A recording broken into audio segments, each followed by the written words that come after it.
વાત કરીએ વડોદરા શહેરમાં વધુ એક ભૂવો પડ્યો છે।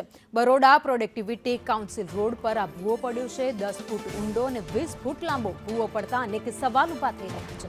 સ્થાનિકે ભૂવામાં ઉતરી કોર્પોરેશન સામે વિરોધ નોંધાવ્યો હતો। વડોદરા શહેર વિવિધ નામથી ઓળખાતું શહેર બની ગયું છે ને તેમાં ભુવાનગરીની એક આગવી ઓળખ ઊભી થઈ છે। વડોદરા શહેરના બીપીસી રોડ ઉપર વારંવાર ભુવાઓનું સામ્રાજ્ય જોવા મળી રહ્યું છે અને રોકાવાનું નામ પણ નથી લેતું। હાલમાં જ બીપીસી રોડ પ્રોડક્ટિવિટી 4 રસ્તા ઉપર જ ભૂવો પડ્યો છે।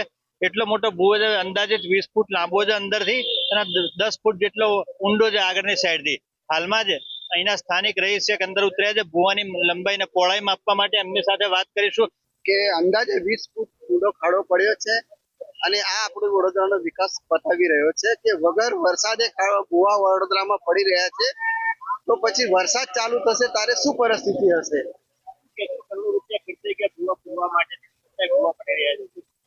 ભૂવા તો પડવાના જ છે, કેમ કે આ તો 30 વર્ષનું જે શાસન છે આપણું, એ શાસન આપણને બતાવી રહ્યું છે કે ભાઈ અમે આવી રીતના વિકાસ વડોદરાનો કરીશું। અને હવે તો હાલમાં પરિસ્થિતિ એવી છે ને કે બધાને ડાયવર્ટ કરી દીધા છે કે બસ તમે ખાલી વિસાવટી નદી યાદ રાખવાની, બીજું કશું યાદ રાખવાનું નહીં।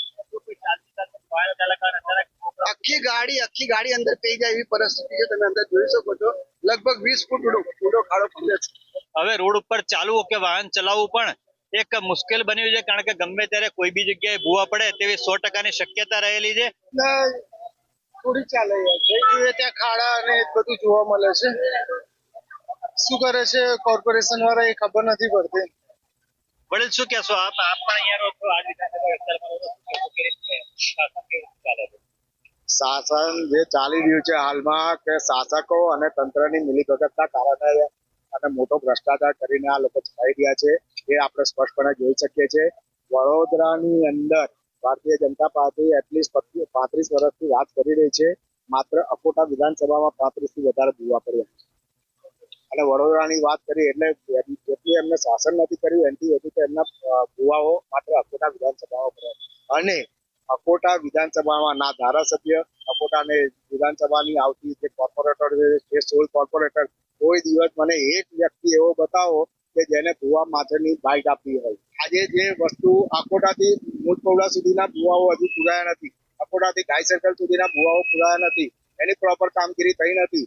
અને અત્યારે આવું એક વધુ નવો ભૂવો અને ચેલેન્જ સાથે હું કહું છું કે આ રસ્તે વધુ ભૂવાઓ પડશે, એ મારી આ વસ્તુને આપ જોઈ લેજો। નાગરિકો પણ ચેલેન્જ કરી રહ્યા છે કે આ રોડ ઉપર હજી વધુ ભૂવા પડશે અને સાચી જ વાત છે, કારણ કે અત્યાર સુધી ભૂવાઓ રોકવાનું નામ નથી લેતા। જોઈ રહ્યું આગામી દિવસોની અંદર સત્તાધીશો અને શાસકો નાગરિકોને સુવિધા આપવા માટે કઈ રીતના કામગીરી કરે છે ભૂવા પુરાણની। હિરેન મોદી, સંદેશ ન્યૂઝ, વડોદરા।